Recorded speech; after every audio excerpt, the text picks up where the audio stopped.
I'm Jan Berlin. I'm a first year grad student at DU, and I was curious with the program you guys are putting on, what kind of success rate, I guess you could say, do you see out of the students leaving the program? Do you follow up with them and see, do they get into the industry and excel, and kind of how do you assess that, how they carry that forward?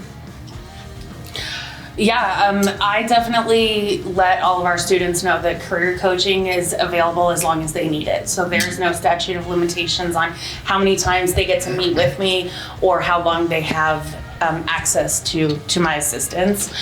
So the students know that they can always come back to us if they're looking for a new job, if they're ready to make the next step in their career or whatever that may be.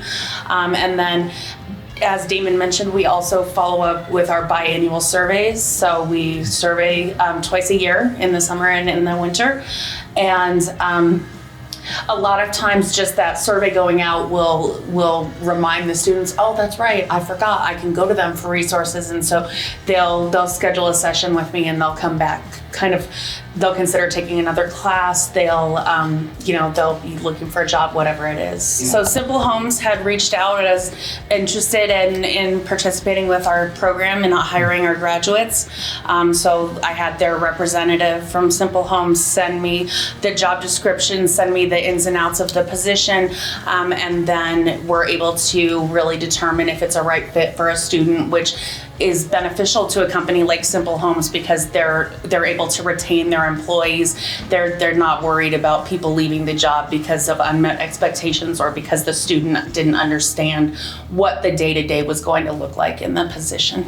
Well, even the employers, their feedback is, you've saved me tons of training dollars. I don't have this 6-week onboarding process, the training that you provided. You've given them the safety training, how to use the power tools. I don't have to really focus on that so much. I could just throw them straight into the field.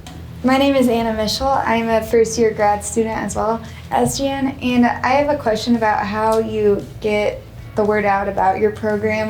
What have you found to be the most beneficial way to reach potential candidates? There's a number of different ways we do that. One is digitally, right? We have pretty, what we believe is pretty robust digital marketing campaign, so we're continually sending out and campaigning in that respect, sometimes geolocating those depending on what course we might be running. And then also too, from time to time, just to let folks know, people always seem to be combing Craigslist. It seems like nobody uses it anymore. It looks like it's 1,000 years old, but when we put an ad out in Craigslist, we always get responses too. And so that's another way, just getting the word out to a couple of different fields and letting people know what we're doing. My name is Chase Schock. I'm an undergraduate senior at University of Denver. So I'm a math major and I know nothing about this industry at all. Would you say that maybe some of these skills are universally applicable if I don't really know specifically whether I want to go into something like home building? Well, I'll tell you this: your math skills are going to be really easily transferable to the measurement. And even a couple of years ago, somebody from upstairs, PBS administration, hired someone that was associated with the academy who had math background. And they said, well, they have math background, we can teach them estimating pretty easily and quickly. So that's a way in which it might apply.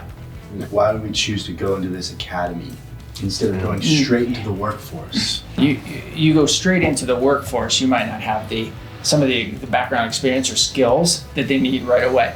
And so coming to the academy, we're skilling them up and they can add value as soon as they get to that company. Nice. So, yeah, I just wanted to add to that. I think the labor shortage is so acute here in this local market that there's some other programs that are, you can compare them to the academy, that are longer in duration, but they're looking at slideshows. It's heavy on the curriculum side, not heavy on the hands-on practical side. So when employers are looking for a candidate, they see our grads, academy grads, they prefer to go with somebody who's just gone through a training, who's ready to just jump into the field and start hammering away. So. Absolutely. Maybe just one more question from me. How big is your reach in the Denver area, and do you plan to to go further to other cities or? Well, in the next 3 years, I'm hearing, a little birdie is telling me that we're going to expand to Build Strong Academies, are going to expand to like 10 different markets. This model will be called Build Strong Academy. There's one like this just opened up in Orlando. We had plans to open up an academy similar to this in New Orleans. That got put on hold for a little bit just because of the recent challenges and tragedies there. And then we'll be opening up a number of different markets, Charlotte and others in the coming years. So.